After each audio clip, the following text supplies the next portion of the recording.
پاک جل شانہ نے قرآن مجید میں چیلنج کر دیا، فرمایا زمین میری ہے تمہاری نہیں، آسمان میرا، ستارے میرے، چاند میرا، رات میری، یہ دن میرا، یہ ہوا میری، یہ فضا میری، یہ درخت میرے، یہ پہاڑ میرے، یہ سمندر دریا میرے، سارا نظام کائنات میرا ہے، تو کس بات پہ فخر کرتا ہے؟ واللہ یقبض ویبسط والیہ ترجعون، روزی کا گھٹانا بڑھانا میرے اختیار میں ہے، موت کا بھیجنا میرے اختیار میں ہے، یہ میری مرضی، مسجد میں موت بھیجوں، گھر میں موت بھیجوں، پانی میں غرق کر کے ماروں، کسی اور عذاب میں ماروں، میری مرضی۔ وَكَمْ أَهْلَكْنَا قَبْلَهُمْ مِنَ الْقُرُونِ، میری زمین پہ فساد نہ مچاؤ، عداوت نہ مچاؤ، بدماشی نہ پھیلاؤ، زناکاری نہ پھیلاؤ، ظلم و زیادتی نہ پھیلاؤ، ورنہ وہ بے نیاز ذات ہوں۔ میں پھر ملکوں افراد کی بات نہیں، خاندان کی بات نہیں، میں تو ملکوں کے نام و نشان مٹا دیا کرتا ہوں۔ فَأَخَذَتْكُمُ الصَّاعِقَةُ وَأَنْتُمْ تَنظُرُونَ، جبریل امین نے چیخ ماری، قوم کے جگر پھٹ گئے، تمام لوگ ذلیل ہو کر کے مر گئے۔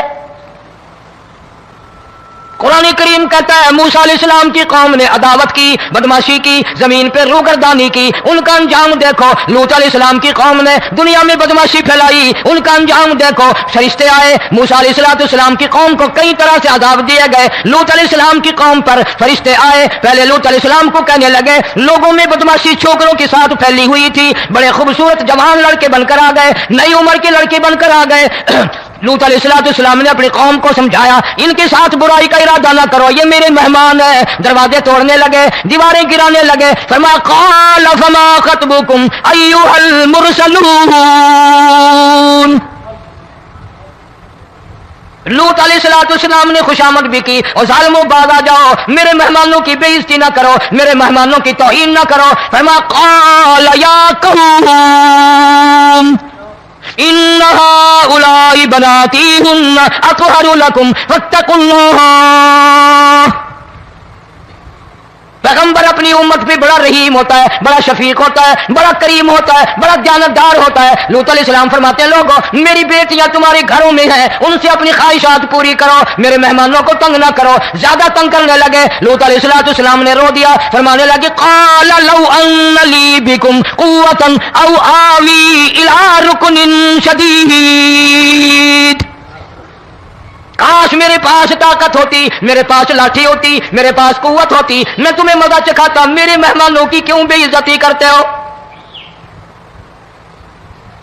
فرشتوں نے دیکھ لیا اللہ کا پیغمبر پریشان ہے، ہماری وجہ سے رو رہا ہے، بول اٹھے قالوا انا ارسلنا الی قوم مجرمین۔ لوط علیہ السلام گھبراؤ نہ، ہم آدمی نہیں، ہم لڑکے نہیں، ہم چھوکرے نہیں، ہم تو فرشتے ہیں، انہیں آنے دو ہمارے پاس، اور آپ جلدی جلدی بستی سے نکل جاؤ، اپنے بچوں کو لے کر باہر نکل جاؤ۔ کیا کرو گے؟ فرمایا لنرسل علیہم حجارۃ من طین مسومۃ عند ربک للمسرفین، ہم اس زمین کو کاٹ کر آسمان کی طرف لے جائیں گے، اوپر سے پتھر برسائیں گے، نوکدار پتھر آئیں گے، پتھروں پہ نام لکھے ہوئے آئیں گے، یہ فلانے گنڈے کو لگے، یہ فلانے بدماش کو لگے، جو لڑکوں کے ساتھ بدماشی کرتے ہیں یہ اس کو لگے، یہ اس کو لگے۔ آسمان کے قریب لے جا کر پوری بستی کی زمین کو پلٹ کر زمین پہ پھینک دیا جائے گا۔ کون سا گناہ آج ہم نے چھوڑ رکھا ہے؟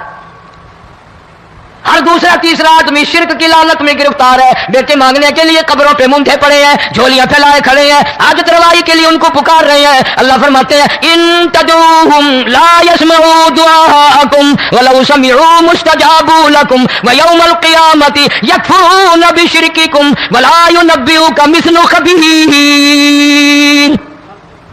فرمایا ظالموں اتنی بڑی زیادتی نہ کرو، وہ اللہ والا مر گیا، قبر میں تم نے خود دفن کیا، غسل تم نے دیا، کفن تم نے پہنایا، جنازہ تم نے خود پڑھا، کندھوں پہ تم اٹھا کر لے کے گئے، وہ بیچارہ غریب مر گیا، تم اب اس کے سامنے کھڑے ہو کر منتیں مانگ رہے ہو، تمہیں شرم نہیں آتی؟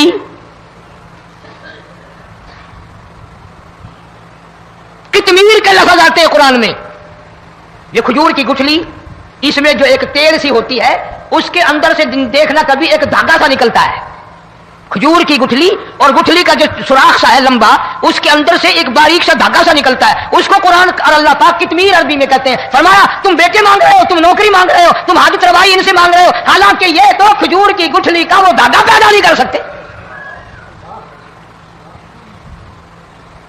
شرک کتنا ہو گیا، بدعت کتنی ہو گئی، ہیرا پھیری، اچھے بھلے حاجی نمازی بھی بات نہیں آتے، داڑیاں رکھ کر ہم لوگ اپنی داڑیوں کی عزت نہیں کرتے۔ اب یہ خدا کا عذاب نہیں تو اور کیا ہے؟ کتنے لوگ ڈوب گئے، کتنے بچے ڈوب گئے، کتنا نقصان فصل کا، دانا، جانوروں کا گھاس، یہ علاقے کے علاقے کتنا لاکھ آدمی پریشان ہے۔ اور یہ گانے بجانے والا گناہ جو ہے، اس کو تو لوگ اب گناہ ہی نہیں مانتے، عورتیں بھی مرد بھی، چھوٹے بڑے امیر غریب لگے ہوئے ہیں رات دن۔ جناب امام الانبیاء محبوب کبریا حضرت محمد مصطفیٰ صلی اللہ تعالی علیہ وسلم تشریف لے جا رہے ہیں، بنسری بجنے کی آواز آئی، کالی کملی والے صلی اللہ علیہ وسلم نے پیاری پیاری دونوں انگلیاں اپنے کانوں میں ڈال لی۔ انس رضی اللہ تعالیٰ عنہ کہتے ہیں کافی دور چلے گئے، پھر مدنی کریم صلی اللہ علیہ وسلم نے مجھ سے پوچھا، او انس کیا وہ منحوس اب بھی آ رہی ہے؟ وہ منحوس آواز اب بھی آ رہی ہے؟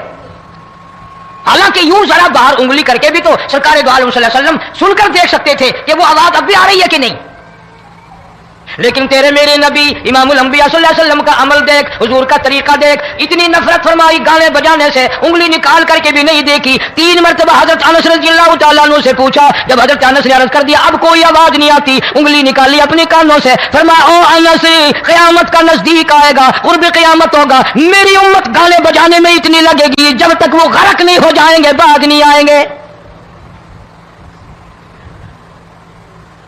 ارشاد فرمایا مدنی کریم صلی اللہ تعالی علیہ وسلم نے ایسے وقت میں پھر حال یہ بنے گا، مرتے وقت کلمہ نصیب نہیں، مرتے وقت قرآن کی تلاوت نصیب نہیں، استغفار توبہ کی توفیق نہیں، ادھر دم نکلے گا، ادھر موت کا جھٹکا لگے گا، ادھر کانوں میں یا منہ میں کنجری کا گانا ہوگا۔